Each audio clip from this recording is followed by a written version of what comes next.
faut déjà que le malade l'appréhende comme un effet secondaire. Donc ça, c'est la première chose.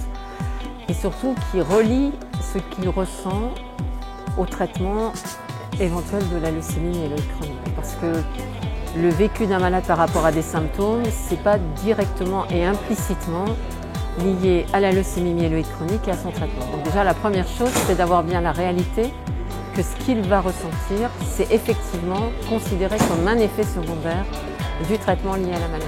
Je pense que ce qui est important, c'est que le malade arrive à correctement exprimer ce qui ne va pas. C'est facile sur certains effets indésirables qu'on peut quantifier. Je pense par exemple aux diarrhées ou par exemple les œdèmes des paupières ou les œdèmes des membres inférieurs. C'est quelque chose que les œdèmes, ça se voit. Les diarrhées, les malades arrivent quand même bien à expliciter le nombre de fois par jour. Par exemple, il y a un effet indésirable qui est compliqué, on en parle souvent beaucoup, c'est la fatigue. Parce que la fatigue, c'est difficile à mesurer. En fait, il faut essayer d'avoir des échelles justement qui permettent de mesurer correctement la fatigue. Ce que ça veut dire être fatigué. Beaucoup de personnes, même non malades, sont fatiguées. Donc il faut du coup peut-être bien connaître son malade. Parce que quand on connaît bien un malade, on se dit qu'effectivement ce qu'il traduit, ce qu'il exprime, ça correspond véritablement à quelque chose qui le gêne.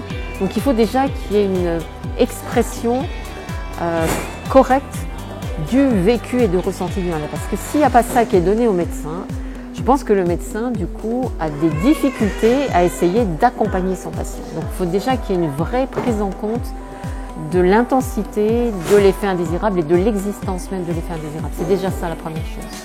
S'il n'est pas entendu, il va faire de lui-même de l'automédication, de traitement médical ou de traitement complémentaire, sans en parler à son médecin traitant. Donc il y a un risque potentiel d'interaction médicamenteuse, ça c'est la première chose. Le deuxième risque, c'est qu'effectivement, non pas il va utiliser d'autres thérapeutiques, mais il va diminuer sa prise. Parce qu'un malade, il le sait très bien. Il a très vite conscience qu'en diminuant la prise du médicament, il va potentiellement aller mieux. Alors après, la grande difficulté, c'est de ne pas laisser aller un malade à s'auto-gérer. En conclusion, je crois que ce qui est important aussi, c'est le fait d'être accompagné pour un patient. Parce que parfois, le malade lui-même va peut-être pas être capable de correctement exprimer les choses, il ne va pas oser le faire.